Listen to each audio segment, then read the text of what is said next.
Dans cette vidéo, on va discuter de comment apprendre le rappel à ton chien en 4 étapes.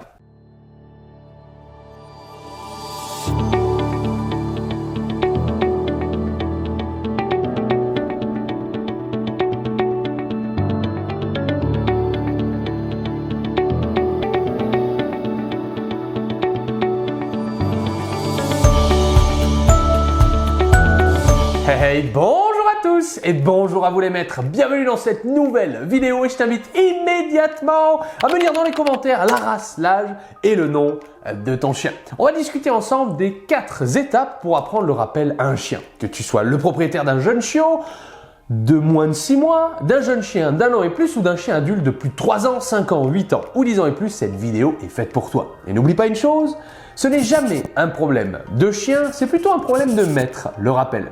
Et encore une fois, ce n'est jamais un problème de race, c'est un problème de méthode. Tu dois impérativement apprendre le rappel à ton chien si tu veux lui offrir des belles promenades. Et d'ailleurs, si tu as peur de le détacher, comme on le verra dans cette vidéo, eh bien je t'invite à cliquer sur ce lien, tu découvriras ma vidéo sur comment apprendre à ton chien à le promener en longe.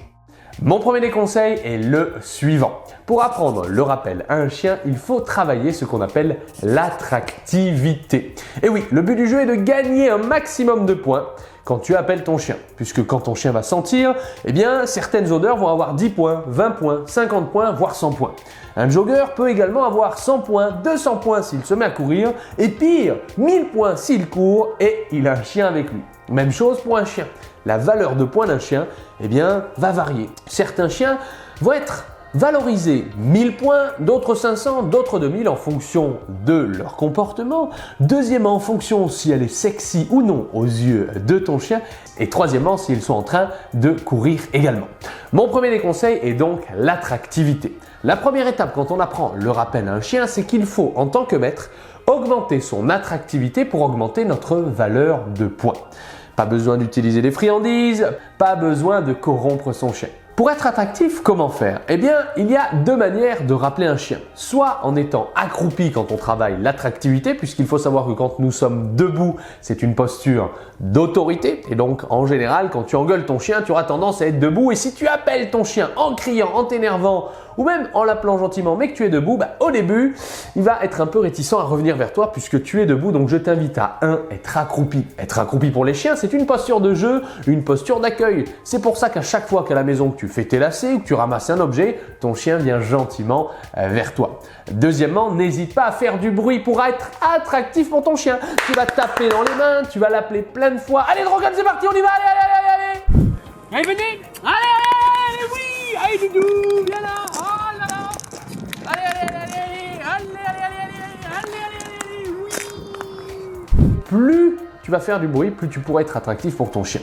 La deuxième manière d'être attractif pour un chien, c'est de le faire en mouvement. Et oui, le simple fait de partir en courant dans un sens ou dans l'autre et en plus de toujours faire du bruit, tu seras beaucoup plus attractif pour ton chien et ta valeur de points va augmenter progressivement. Voilà pour l'étape numéro 1.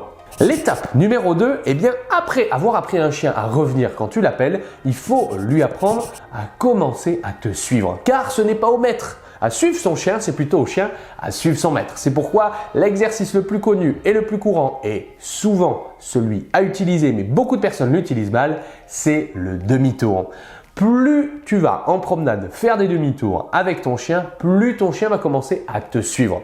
Pour certains chiens qui s'en fichent royalement quand le maître fait demi-tour, je vous invite à le faire avec une longe. Il te suffira de tenir une longe dans la main et de partir en courant dans l'autre sens et de le répéter plusieurs fois. Attention, quand on travaille le demi-tour, il est important de travailler une chose, de le travailler régulièrement.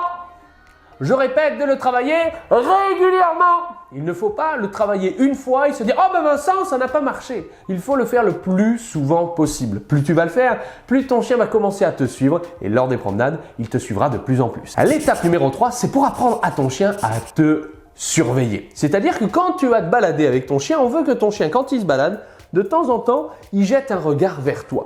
Pourquoi? Eh bien, si ton chien te regarde, ça veut dire qu'il devient attentif et donc il va prendre en considération tes actions, tes déplacements ou autres. Pour ma part, vous m'avez vu lors de mes lives sur Facebook ou dans toutes mes vidéos YouTube avec Daska et Drogon, je ne les rappelle quasiment jamais. Le simple fait d'être en déplacement ou de m'arrêter, eh bien, va orienter le comportement de mes chiens. Dans l'étape 2, on a vu qu'il fallait faire des demi-tours attractifs et dans l'étape numéro 3, ce sera de faire des demi-tours sans rien dire. Vous marchez, votre chien s'éloigne d'un coup et votre chien va revenir vers vous. Allez, demi-tour silencieux.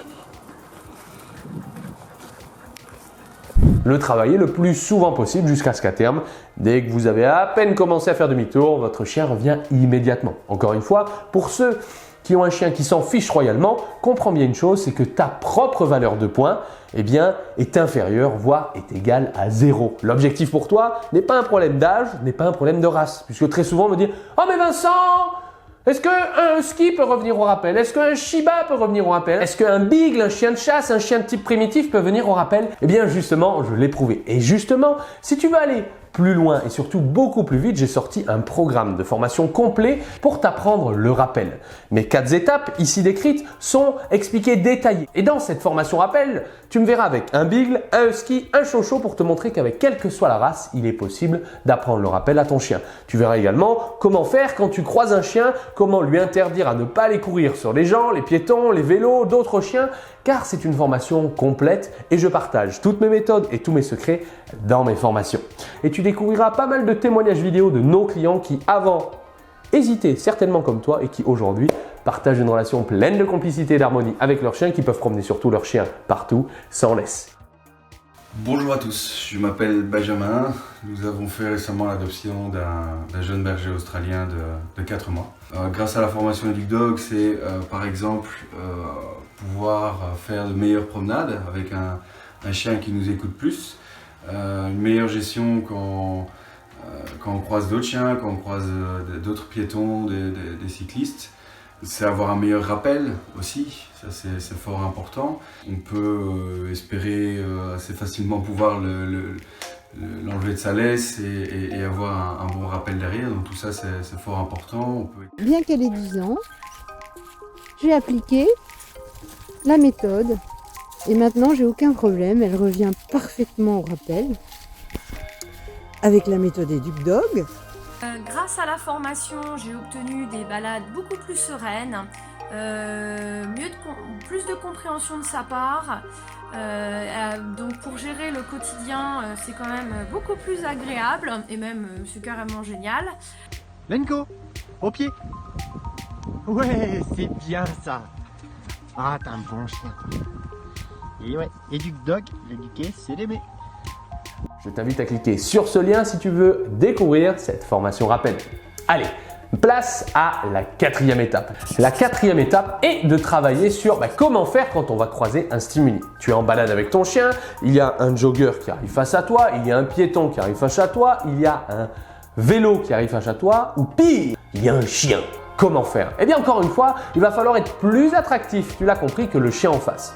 L'objectif, admettons que le chien en face, le piéton, le jogger, tout le monde vaut 1000 points. Eh bien si toi tu en vaux 500, 100 ou voire 0, peut-être moins 100 pour certains, eh bien ton chien ne viendra pas vers toi, il ira tout de suite voir ce qu'il y a en face. L'objectif pour toi est donc d'être au-dessus des 1000 points et de valoir 1100, 2000, 5000 ou 3 milliards, c'est toi qui décides. Comment faire? Eh bien il va falloir anticiper l'arrivée du piéton, du jogger, de la personne ou d'un chien. Donc 5 à 10 mètres avant de croiser le piéton, je vais t'inviter à partir en courant dans la direction du piéton, de courir, taper dans les mains, appeler ton chien. Donc ça va donner ça. Allez Drogon, on y va, Daska, c'est parti, allez Daska, Drogon. Et tu vas venir dépasser le jogger et le vélo, par exemple, ou la personne avec le chien, et dans le dos, 10 mètres après avoir dépassé la personne, tu récompenseras.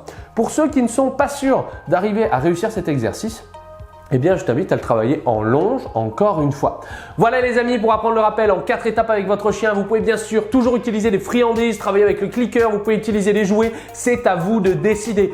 N'oubliez pas, avec les chiens, la corruption est légale. Vous pouvez utiliser tout ce qui fait plaisir à votre chien pour augmenter votre propre valeur de points. Et n'oubliez pas une chose, le rappel n'est pas un problème de race, c'est un problème de motivation ou plutôt un problème de valorisation. Voilà pour cette vidéo tuto. Je t'invite à nous mettre tout de suite une papate bleue ou en langage humain un like pour soutenir EducDog et te faire encore plus de vidéos. Deuxièmement, n'hésite pas à me dire, après avoir appliqué ces conseils, eh bien, comment se comporte ton chien sans laisse lors des promenades, ou n'hésite pas à me partager les problématiques que tu rencontres avec ton chien lors des promenades. Mon équipe et moi-même, on se fera un plaisir de te répondre. Dernièrement, je t'invite également à t'abonner sur le bouton pour rejoindre la communauté EducDog. Tu recevras quotidiennement des vidéos pour éducdoguer ton chien avec la méthode EducDog. Oui, ça fait pas mal de EducDog, mais c'est normal. C'est ma passion de former les maîtres plus qu'éduquer les chiens. Et on n'oublie pas, EducDog, l'éduquer c'est l'aimer.